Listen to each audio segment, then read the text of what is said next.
Beresit atau Kitab Kejadian pasal 45. Dan Yosef tidak dapat menguasai perasaan hatinya di hadapan semua yang berdiri di dekatnya. Lalu berserulah dia, "Suruhlah semua orang keluar dari hadapanku."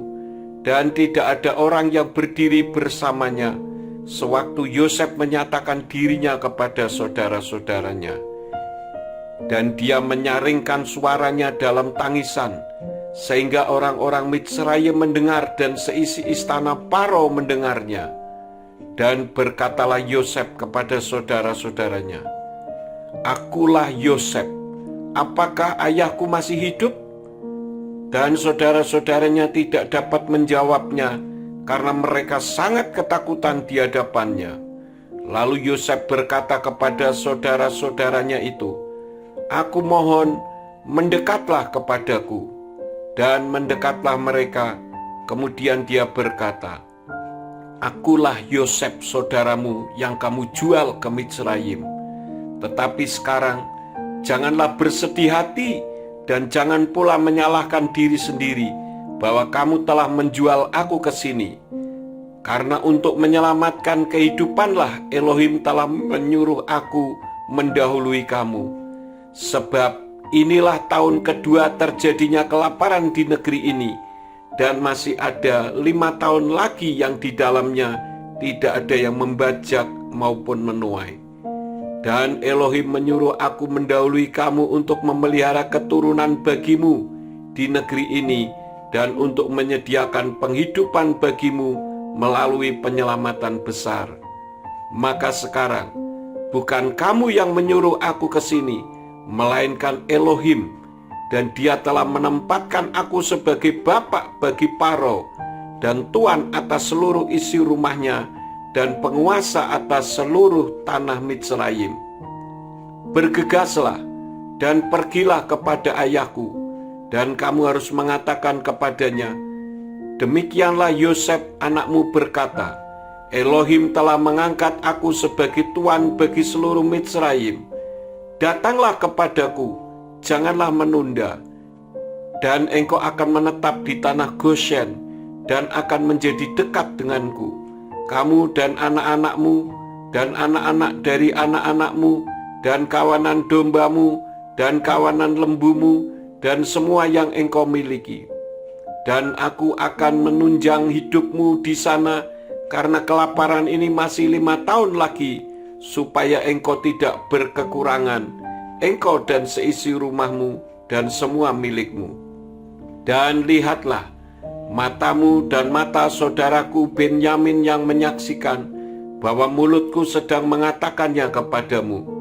Setelah kamu menceritakan kepada ayahku segala kehormatanku di Mitsraim ini dan semua yang telah kamu lihat, maka bergegaslah dan bawalah ayahku kemari. Lalu ia merangkul leher Benyamin adiknya dan menangis. Dan Benyamin pun menangis pada bau Yosef. Dan dia mencium semua saudaranya dan menangis atas mereka. Dan sesudah itu saudara-saudaranya bercakap-cakap dengan dia. Adapun kabar itu telah terdengar di istana Faro dengan mengatakan, saudara-saudara Yosef telah datang. Dan hal itu dipandang baik di mata Faro dan di mata para pegawainya. Dan Faro berkata kepada Yosef, katakanlah kepada saudara-saudaramu, perbuatlah demikian, muatilah binatang-binatangmu dan pergilah, masukilah tanah Kanaan, dan jemputlah ayahmu dan seisi rumahmu, dan datanglah kepadaku, maka aku akan memberikan kepadamu apa yang baik dari tanah Mitsraim, dan kecaplah kesuburan tanah ini. Dan engkau diperintahkan, perbuatlah demikian, bawalah bagimu dari negeri Mitsraim kereta-kereta untuk anak-anakmu dan untuk istri-istrimu. Kamu harus menjemput ayahmu dan datang ke sini. Dan janganlah matamu memandang dengan rasa sayang pada barang-barangmu, karena apa yang baik dari seluruh negeri Mitsraim ini adalah untukmu. Dan anak-anak Israel melakukan demikian, dan Yosef memberikan kepada mereka kereta-kereta atas perintah Faro, dan dia memberikan bekal untuk perjalanan kepada mereka. Kepada mereka semua, dia memberikan kepada masing-masing jubah-jubah pesalin. Tetapi untuk Benyamin, dia memberikan 300 keping perak dan 5 potong jubah pesalin.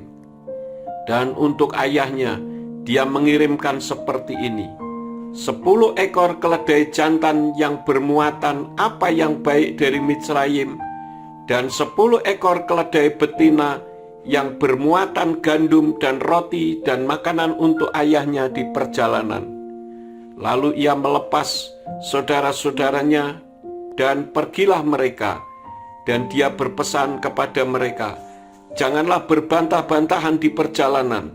Maka pergilah mereka dari Mitsraim dan sampailah mereka di tanah Kanaan kepada Yakov ayah mereka.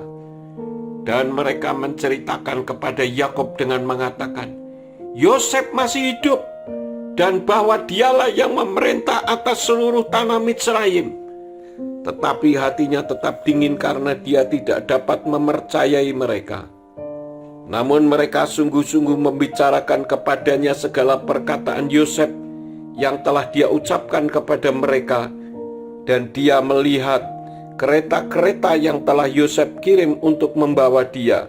Maka bangkitlah semangat Yakub ayah mereka, dan Israel berkata, cukuplah, Yosef anakku masih hidup. Aku mau pergi dan aku mau melihat ia sebelum aku mati.